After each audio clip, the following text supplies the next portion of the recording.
as always. It is me, Luke Reimer, presented by FlurrySports. I'm here to give you three picks to kind of work through to kind of consider when you're making your NFL Survivor Pool picks this week. As always, we're doing our lock of the week, we're doing our value pick of the week, and we are doing our high risk, high reward pick of the week. If you're here, you know what this is about. Let's get right into it.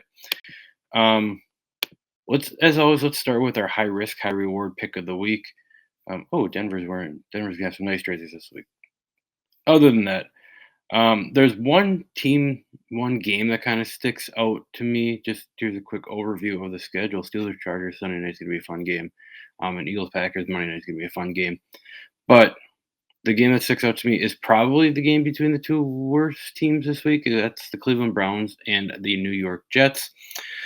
Um, I'll give it to you right away. I'm taking the Browns in this game. A 2-6 versus 1-7 team is never really a value that you want to go to, but in terms of a high risk, high reward team, like this is the definition of it. You're probably never going to take the Cleveland Browns. You're never going to consider taking the Cleveland Browns unless they, play the New York Jets. So that's what I'm doing this week. The New York Jets, to say the least, it feels like they've given up on their season.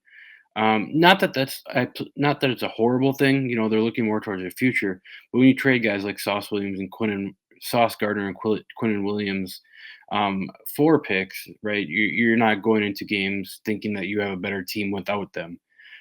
Which makes me like the Cleveland Browns, right? We have Quinshon Judkins coming back from injury after a bye week, and against this Jets defense, who has been great against the run, I would imagine that we see a healthy dose of Quinshon Judkins, and we probably see some Dylan Sampson as well. The Browns should be able to control this game. They should be able to control the clock in this game. They will be able to control the clock in this game. We know that Judkins is a stud. We know that Dylan Sampson is probably a really good secondary option. But right when we talk about the Cleveland Browns, now they're not a very good football team, but one thing that they do really succeed in is that defense. And when we talk about the defense, especially the run defense, right? That run defense has been able to stifle some teams this year. And what do the Jets kind of need to do in order to win games? Is to run the ball. I think that the Browns have a really good opportunity to kind of stuff that Justin Fields, Brees Hall, I guess Isaiah Davis combination of a run game. And then if that's the case, that means that Justin Fields is going to have to throw the ball. And we know what Justin Fields is as an NFL passer. It's not great. This game really comes down to that the Browns defense is that much better than the Jets offense, which I think that probably the Browns offense and the Jets defense now without Sauce Gardner and Quinnen Williams as a whole is probably a wash. But that defense is so much better than this Jets offense. So give me the Browns. Like I really like this as a high risk, high reward. If you take the Browns, I mean, you have my support. My only pushback on that is if the Jets do win this game, you're going to feel very silly for losing with the Cleveland Browns. But I don't think that the Browns lose this game. Like I think the Browns are a better team than the Jets. The Jets don't really want to win games right now. So as I stated, it's the Cleveland Browns for me.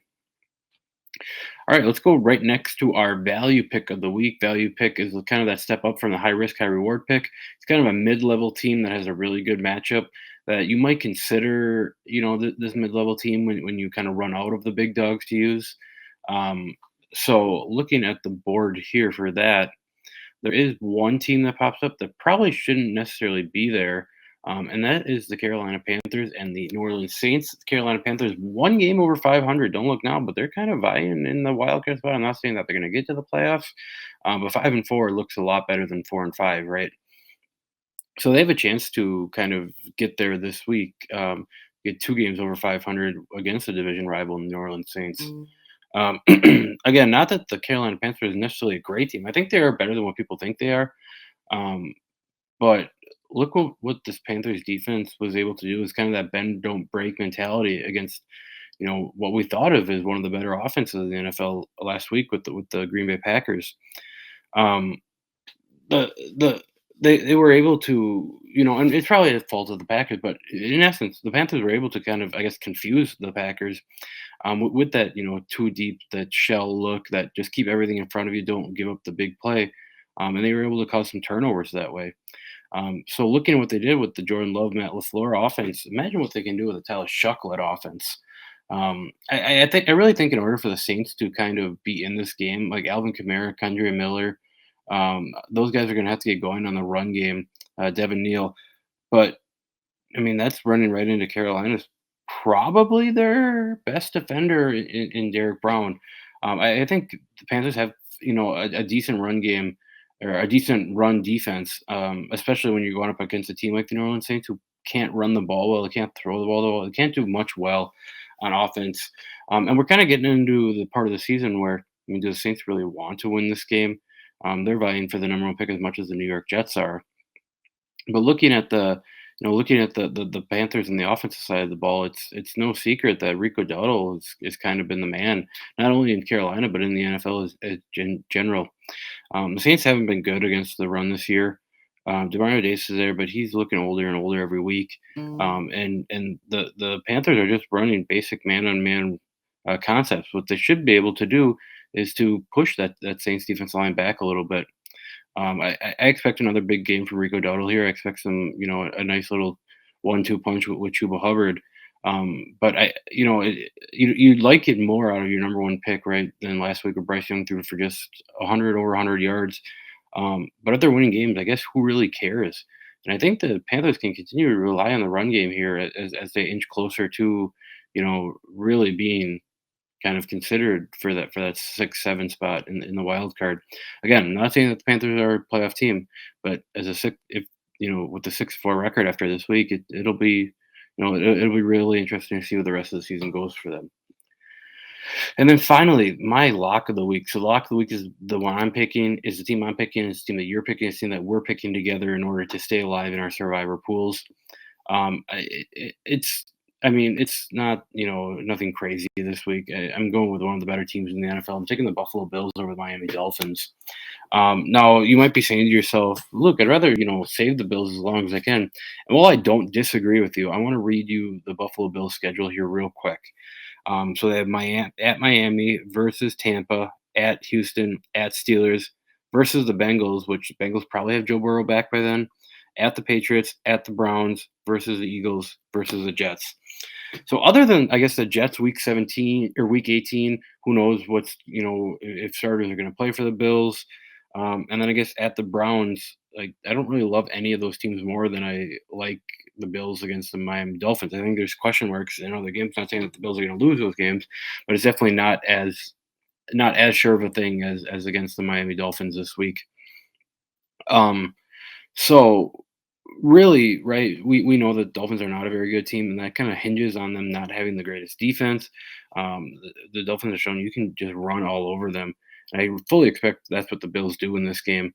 I expect to get a heavy dose of James Cook on the ground. Like this might be a 175, 200-yard rushing game for him, with some little Josh Allen sprinkled in. We haven't really seen Josh Allen kind of come out and be that runner. I know he gets these rushing touchdowns, but he hasn't taken over games as a runner. Wondering if this is kind of a here. Let just Josh Allen. Let's get you some running plays just to see what it looks like come playoff time. Um, so I think with James Cook, I think Dalton Kincaid sees probably some work in this game. I think the Bills probably see a lot of 12 personnel, and just continue to run down Miami's throat. And then when you look at Miami on their offensive side of the ball, really all the Bills need to do is keep Devon Achane in front of you because they're receiving weapons. And I'm probably lower on Jalen Waddle than a lot of people are, but I don't. Right, there's nothing in those receiving weapons that really scares you. So using that speed that these Bills linebackers have, fast and physical, I think they can somewhat keep Achane in front of them. Um, and it's like, just don't let him beat you. And I think the Bills win this game. I think they win it easily.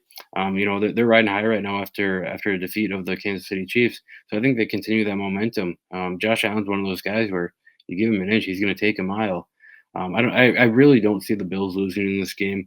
They come into this game as they come into this game as 8.5 point favorites, but I think that number's higher. I'm taking those 8.5 points over under 50.5. I think Buffalo could probably reach 75% of that by themselves. But just looking at what they played earlier this year, Bills took them down 31-21, covering what would be this spread in this game and hitting that over. I think it's a very similar situation in this game. So with my lock of the week, I'm taking the Buffalo Bills. Um, as always, I appreciate everyone watching. We will be back next week for week 11, where I think it gets a little bit more interesting because now we're down the Bills, the Chiefs, the Rams, the Lions. We're kind of going down good teams, but I think there are some matchups that we can exploit. And I'm going to continue doing so. I'm going to continue giving you my analysis of the games, which is kind of different than others. We kind of get these nerd sets lately. I'm just giving you my thoughts on the game from a basic, fan perspective, from someone who likes football, who watches football, and who kind of knows a little bit about football. So as always, I appreciate everyone watching.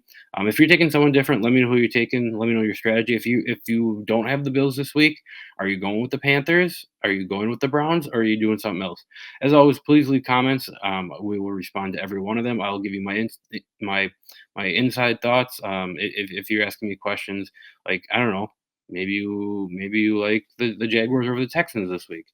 Let me know. And as always, I will be back next week. Thank you, everyone, and let's continue to win some money. Peace. Fuck yeah!